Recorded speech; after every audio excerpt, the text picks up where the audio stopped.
Welcome back to another episode of Pixel Punks. I'm Miles. I'm Scott. And we're coming back with another episode of Perfect Date. Oh boy.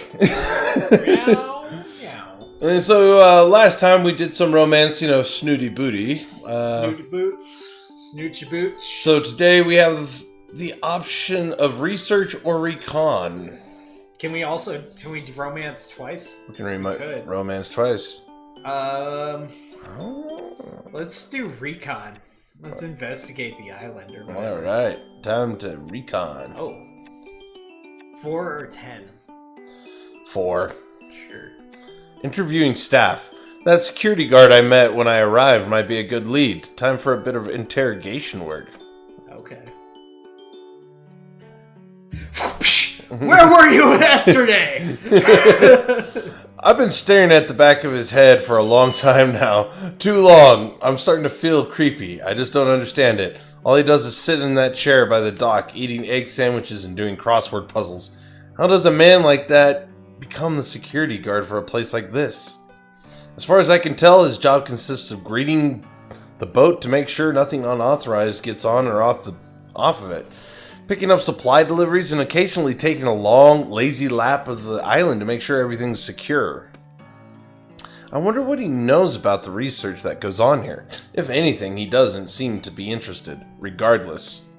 I decide it's time to get to know this island bouncer and to go join him at the dock. Nice. Island bouncer. I sit next to Zane, me on the sand, Zane. him on that chair. He's not wearing his big coat, and the short-sleeved shirt allows me to notice for the first time how surprisingly muscular he is. Hey, Zane.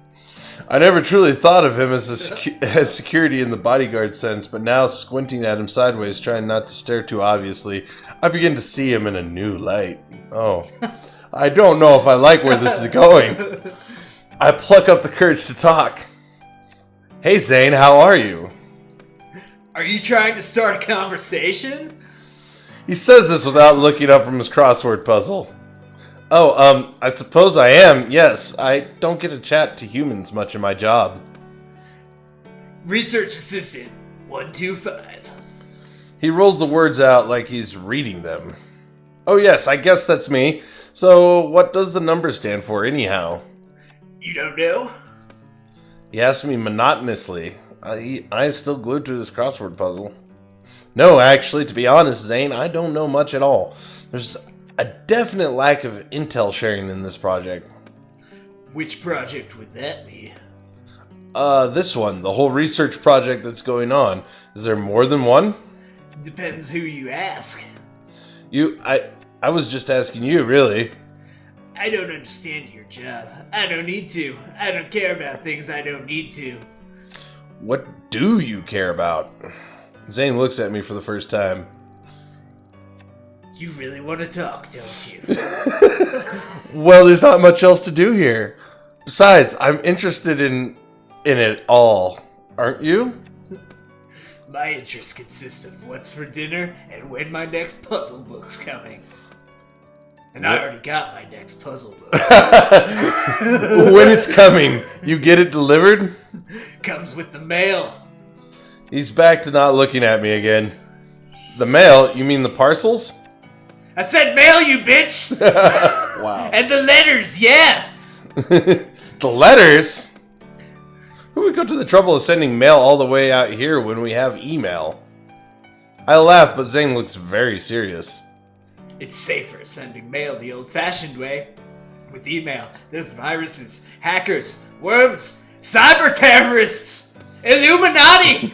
I get the feeling he's not very tech-savvy. Yeah, but anyone can open and read a letter, right? Not if I'm around. And besides, who would suspect that something important would be in a fragrant pink envelope? There's an awkward silence. Of course, being my usual socially inept self, I'm desperate to fill it. Oh my god. Oh. Need any help with that crossword? I'm pretty good. I can even do the cryptic puzzle in the Daily Inquirer. Oh, Mr. Cryptic Puzzle in the Daily Inquirer. Oh, Mr. Big Brain. Look at the big pants on his big brain. This line usually gains me a little kudos, but Zane simply ignores me. I decide to just come out and say what's on my mind. I mean, it can't make things more awkward than they already are. Zane, have you ever noticed anything strange going on here? Okay, we're now detective. Cat's behaving weirdly? Zane suddenly looks up. His eyes locking straight on mine, unwavering and hard. No. Have you? Well, not exactly, but he's looking at me properly for the first time since we met. I have definitely captured his attention, but I'm too nervous to follow through. I'm just being silly. The lack of human company can get to me. Gives me daft ideas. Daft ideas? Such as? He's still staring at me as though he's trying to read my mind. Sometimes when I'm out tagging, I feel like they're playing games on me. Like children, hide and seek, that kind of thing. Some of those cats may be cleverer than any of us gave them credit for. Now it's my turn to be intrigued. In what way? They know when to stay out of the sun. You're going pink. Oh shit. From yesterday, I get... The moment, if there was one, is over. Wow.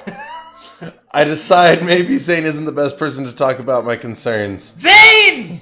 Feeling unwanted and slightly dejected, I decide to head back to camp. I stand up and brush the sand off me. What's a 5-letter word for solitude? Alone? I said that before. Zane silently scribbles in his book as I leave. Alone? It's like, that's pretty obvious. Zane's apparently not that good with them crosswords. I think he was just sending a message. Oh. Yeah, do some research, I guess. Yeah, we got the time. Bulk up that antidote. Research 5. Well, we did Recon 4 and Research 5. Rowdy kitties. All right. This is Trailer Park Boys. Here we Get go. some rowdy kitties, I guys. want to set some traps. All right, boys. It's a sunny afternoon. Most of the cats are lazing on the beach. Perfect. Let's like shooting fish in a barrel. Cool. All right. I thought we were dating. Yeah, evil time. I double-checked my supply list. Crate, treats, sedative, snare, catnip, antiseptic cream for myself. I need my tools! I've got everything. I have a sick feeling in my tummy, but I ignore it as best as I can. Oh my god. This is going to be a challenge, but I'm pleased the professor is trusting me with more physical tasks. I walk out onto the beach, feeling like a child catcher. I keep a child catcher? Oh my god. I keep reminding myself that I'm doing this for the greater good, even if it makes me unpopular with the cat. Oh, shit, I hope I'm not fucking things up with the cats now. Just don't catch Snooty booty. Snoots boots, no! I set up the crate in an unsuspecting location to keep the snare hidden behind my back. That might catch any of them. At first I stroll around, trying to look as casual as possible, whistling a tune as I walk. I get close to one of the smaller cats. I start to stroke her. I want this to be as painless as possible. The cat responds well to me. She even starts to purr gently. Are you going to come with me? Oh my god. Oh my god. The cat looks at me with big, wide, loving eyes. Come on, then. Oh god. This is so weird. Oh my god. Go, get that cat. I pick the cat up, carry her to the crate, and place her gently inside. I lock it shut, even though the cat makes no attempt to escape. Well, that went better than expected. This may be a good day after all. Oh. Emboldened by my success, I approach one of the slightly larger cats. Oh. Okay, this is not going to end well. Hey, matey. Shall we get in the basket? Oh. I give him a little stroke. He doesn't respond badly, although he doesn't seem particularly interested either. I put my hands on either side of his body, ready to pick him up. Meow! I'm sure. He doesn't look happy about it, growls out a warning at me. Hey, mister, it's going to be okay. We're just going on a little trip, alright? As soon as I start to lift, all hell breaks loose. Yowling and hissing, he scratches my arms to ribbons. I try to get him into the basket, but he stretches out, and I can't fit him in. Ow! Oh, ow! Oh, no! I know when I'm defeated, and I have to let him go. He scarpers off into the distance. Who is this guy? Scampers? I don't know. No, Scarpers gets out, you know. I look down at my ravaged arms. Note to self, wear long sleeves when on caging duty. Alright.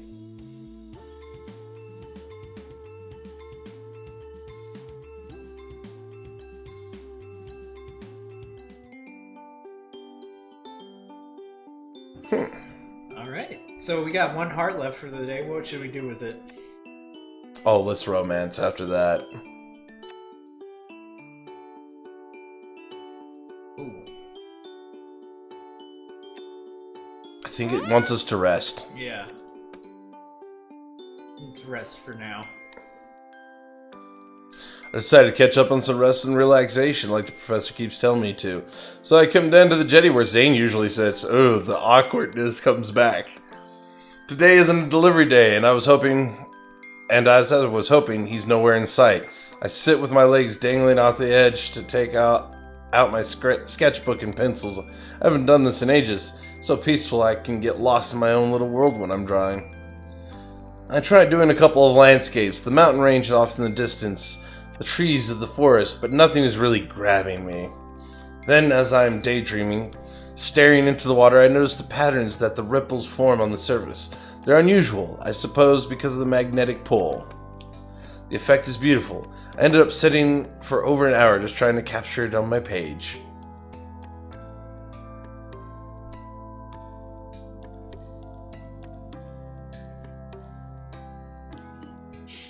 Alright. Well, we still got a little bit of time left, so let's try romance real quick. Oh, heartbroken McMurphy. Why? Maybe he was the big Did cat. you catch him? Maybe, I'm not too sure. Alright.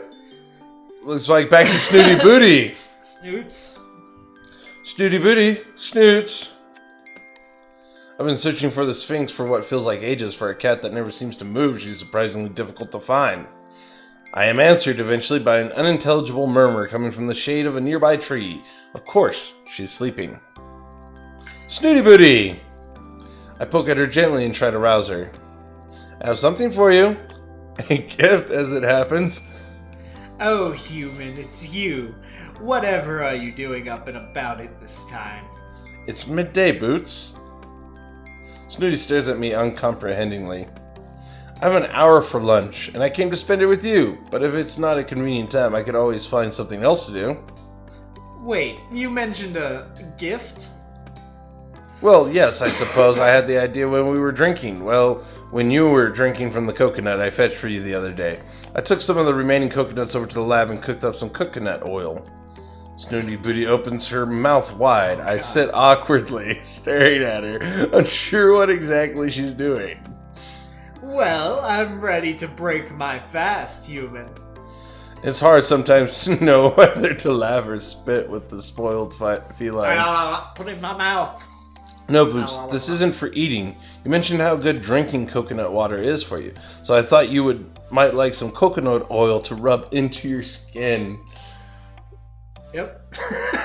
Keep you moisturized. Youthful. Aren't you terribly clever? I can't help but blush. Snooty Booty rarely compliments anyone, so I feel honored. I don't know if you should. You may begin. Oh. Snooty Booty lolls out onto her back, exposing her plump pink tummy to me. Oh. Yes, human. Oh, you want me to rub it in for you? Snooty Booty simply smiles in response. Well, a please wouldn't go amiss. Yes, well, I didn't want to make a fuss, but I would prefer if you asked first. Oh. I sigh. There's not much point in arguing with Princess Snooty Booty. I don't think she's actually means to be rude. Sometimes she just doesn't seem to understand how to talk to people as equals. I don't have the energy to deal with it today, but I make a note that at some point she and I are going to have a little chat about etiquette. Please, may I rub this coconut oil into your skin? Yes, you may. I pour some of the pungent liquid onto my palm of my hand and rub it together with the other. I have no idea what I'm doing, as I've never massaged anyone before, but I work along the lines of putting sun cream on a friend. Oh my god. As I touch the warm, loose skin on Snooty's primordial pouch,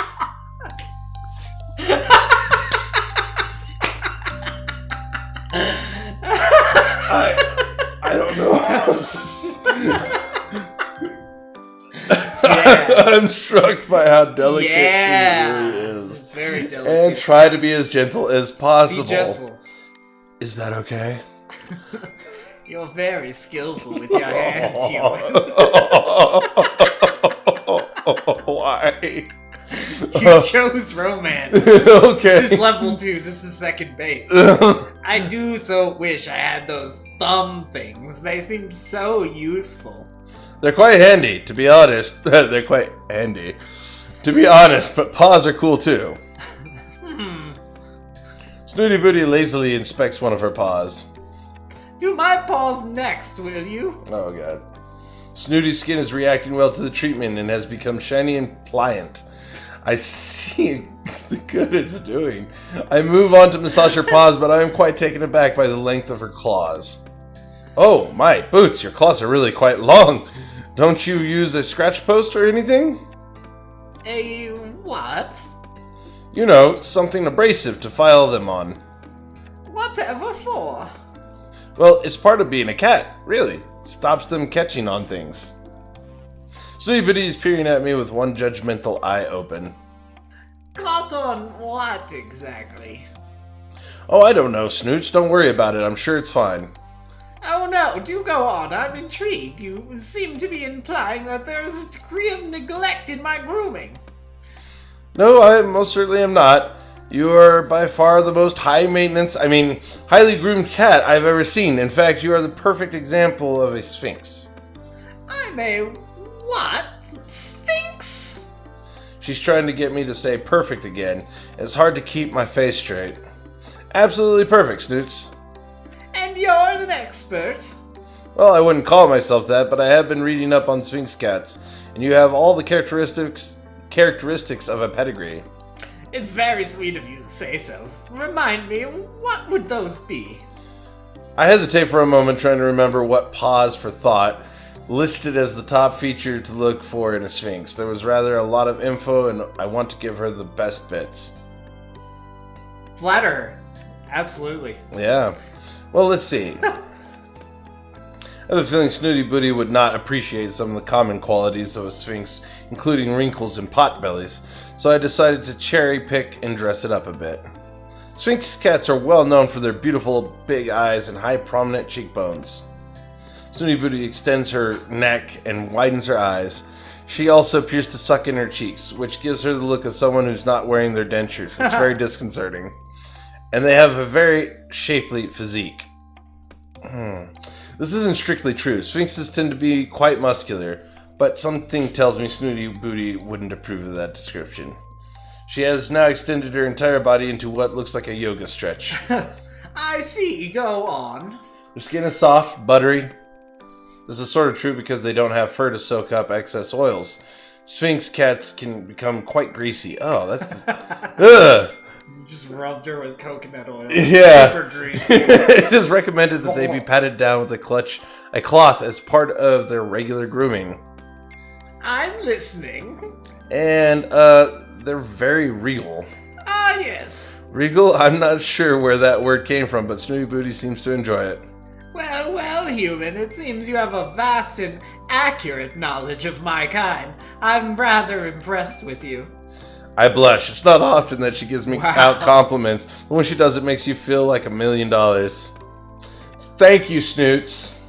Which prompts me to take what you were saying about my claws far more seriously. Do you think you ought to tend to them? In what way? The length. I believe you were suggesting they ought to be trimmed.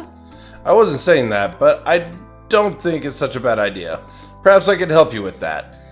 A manicure? What a marvelous idea. Let's say tomorrow, same time? Well, if I can get away. I feel like she's played me. You really are most kind. Thank you, human. And with those few words, my heart is a puddle at her feet. Wow. It's true love. Cat love. Wow. Just, wow. All right. I think that pretty much wraps this episode. We don't have any more time. Yeah, but we will see you guys in the next episode of this. I love this game. This game is great. I'm struggling. I'm struggling with this game. If you like what you see, hit the like button. If not, hit the dislike button. Leave us a comment, and remember to subscribe for more hilarious videos, some of which may be cat dating themed. But yeah, I'm Scott. And I'm Miles. And we'll see you in the next episode. Thanks for watching. Have a good one.